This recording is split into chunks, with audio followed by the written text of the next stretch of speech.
37 and a half. 37 and a half. Yeah, Okay. he's got it right on the bottom. It's on the bottom, it's on the knob. Have you weighted? Dave, you guys waiting? I think it's a little less than that now.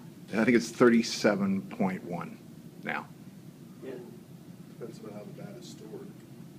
Dad had a couple bats that were stored in the attic and lost a little weight. Yeah, exactly. That's what this had. Like, But if it picks up moisture and water, it can pick up weight. right.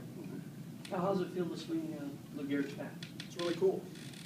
It's a little heavy for my liking, but first thing I noticed when I looked at it was I had a habit of banging the bottom of my cleats with the bat.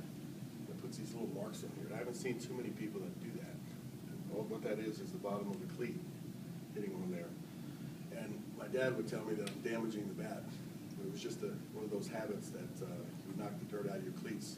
And I would do it at such an angle that would produce this.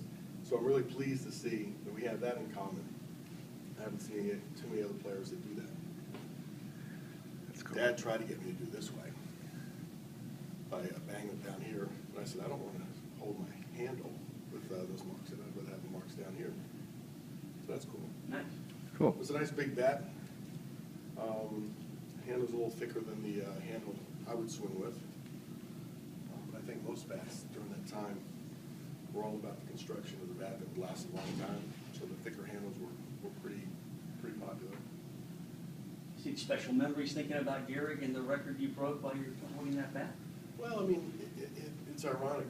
Naturally, I was compared to him because we share a long consecutive game streak. But I always thought it was unfair. He's one of the most celebrated game's best players. And then thinking, okay, it's unfair to make that comparison. But I think the approach, the attitude towards your job, I always found that we shared that in common in order to play that many games in a row. I don't think it's about the streak or it's about yourself. It's about your responsibility to your teammates. And I think Lou was a shining example of that.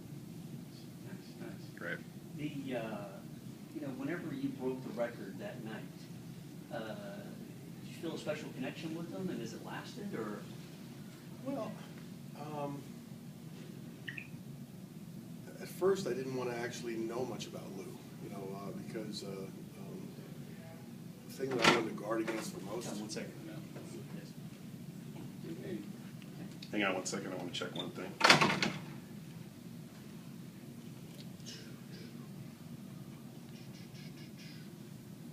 How big was the bat? Okay, great. Hang on. I swung at 35, 33. Sometimes I swung 35, 35.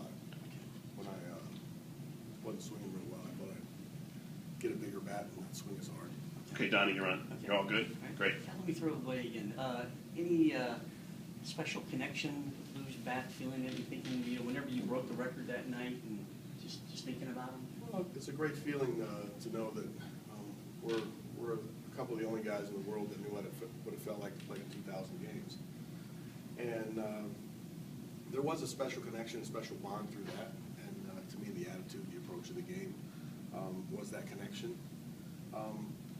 But because I was asked about it so much, and once it got to a certain point, I kind of shut myself down about Lou, only because I was afraid that that'd become an obsession. And I don't believe it was an obsession with him. It certainly wasn't an obsession with me, and I didn't want to change my approach. My approach was pretty pure. I come out here to play today's game, and we'll worry about tomorrow when it gets here.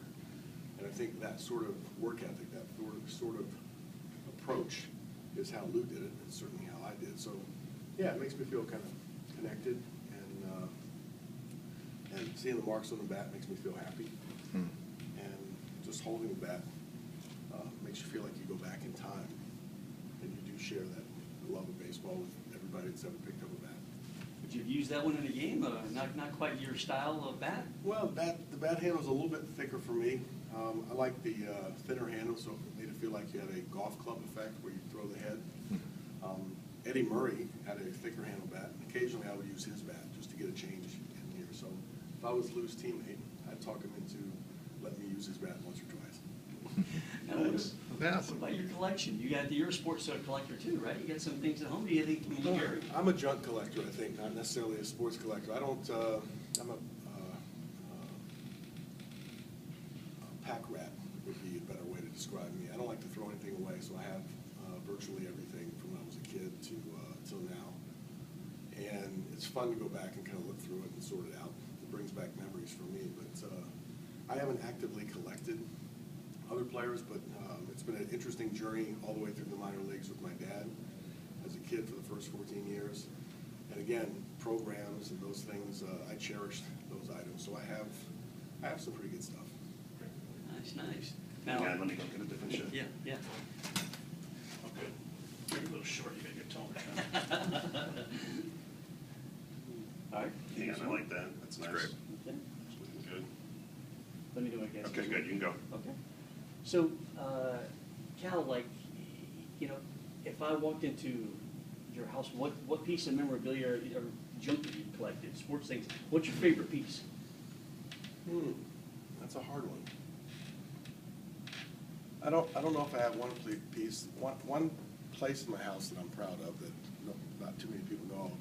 Some people have a wine cellar.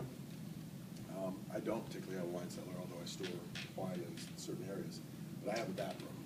And so all my bats that I had over the years, I have them under lock and key. You kind of walk in, and it gives a feeling like it's a wine cellar, but it's bats. And I like going in there, just peeking around, picking up bats from different years. Some of the bats that got mixed up, some of my teammates' bats.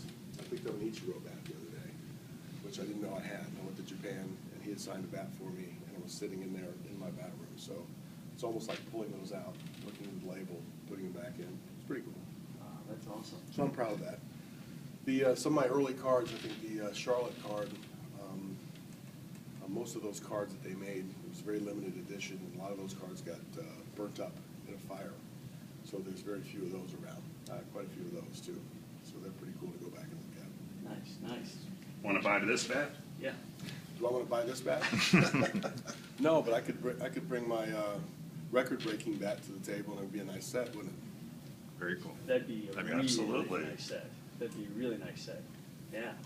Now, I've always been curious about this.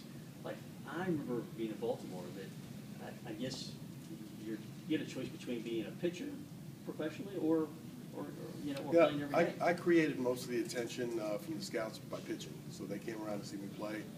I struck out 160 innings, I think, in my senior year. Everybody that was going to draft me was going to draft me as a pitcher, including the Orioles. And because I had a chance to swing the bat and kind of perform in front of Earl Weaver and some of the other organization guys, they saw potential in me as a regular player too. So in the end, I was given a choice.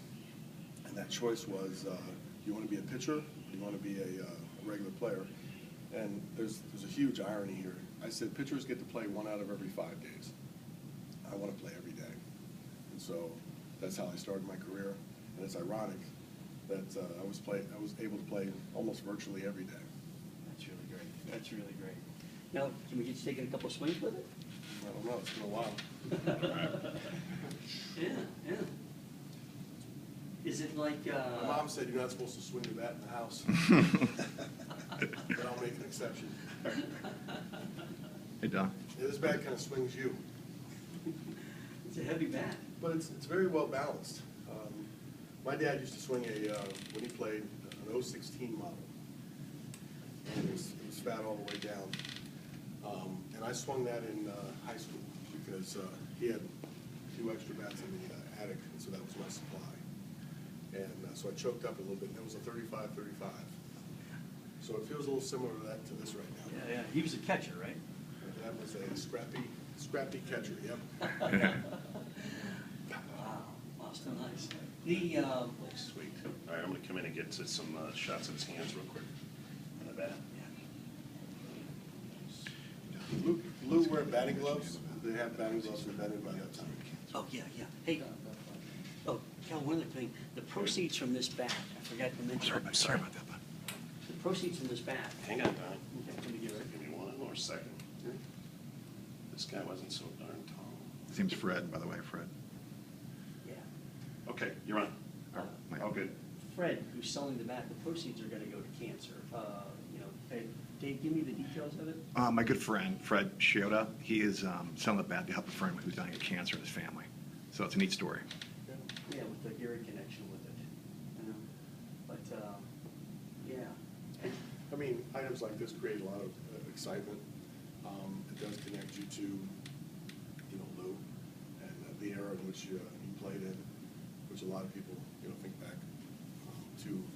It's thought of as when it was a game, you know, less of a big business. I think we all like to think that way. And so memorabilia does represent a chance to be connected, you know, exactly with the player. I know I had a chance to be in the Hall of Fame and then go through the back room and look at different pieces. And it always gave me a really strong feeling of connection just by touching the pieces. And this is pretty cool, holding this, kind of getting the sensation of what he felt like swinging it. The amount of strength that is required to swing this bat. He was always known for kind of strong hands and forearms. So that's what I think about when I started swinging. Even the pine tar patterns. You know, when you play the game enough, you put the pine tar on here, and sometimes you have to, it's built up too much, so you have to take some of it off. So there's a process. So you're kind of connected by thinking, you did the same thing I did. Very cool. And these little nicks in the end, you know, that makes me the happiest because those were the habits that I had. And I didn't know that. And the only way to know that is to pick up his bat and see where his marks are. Cool. Let me shoot that real quick with Yeah. your fingers by those necks. Yeah. That'd be great. Okay, wonderful. John, thank you so much. Great, thank you, thank you. You'll send me a link. Yeah, we didn't focus on that. See, we'll share it, we'll also show if you have a hashtag. Those, some of the other ones. Yeah, and these are pretty cool. On the backside, you can see this is the bottom. This is the bottom of the shoe. Okay, hold on a second, Cal. Just one. Here's Cal, some of those marks next to the autograph, we were thinking they're home run notches, but you think they're definitely cleat marks? Oh, you think these are home run notches? Well, I don't know, we were kind of talking about it, but, you know. To me, I don't think that they're home run notches. That was more Babe Ruth style, wasn't it? Yeah, it was, yeah. I think what these represent is when you hit the bat with the bottom of your shoe, there's a harder piece, maybe the leather piece that produces this mark, and the metal produces these marks. This is where the cleat actually digs in to the bat. Then you come back and bone it or push it to try to get those out of there. But if I had to guess, I guess these are more as a result of the same sort of action, but not hitting the cleat, but hitting the base of the shoe. How about the pine tar up here? Show me what you were doing with that. Yeah, the pine tar though, you didn't want to get it up too high here, a la George Brett, but you wanted to actually get it where you had a consistent grip. And when you had a bat that's used as long as this one was, pine tar would build up, so you had to actually then take the pine tar off and then reestablish the pine tar. So that, you know, it's just a pattern of how it sticks on there and how you like it, which was similar to mine. And they used that back then? I would imagine they had better pine tar back then than we have these days. Yeah, it's the same stuff they carried years ago to the present time. Very cool though. Great.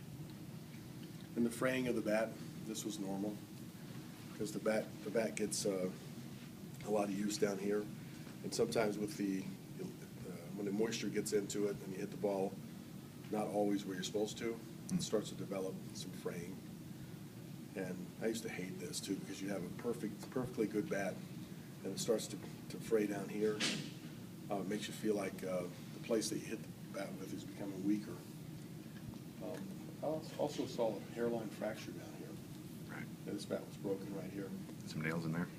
And it looks like to keep the bat going, because we're very superstitious about our bats. You have a long hitting streak with it.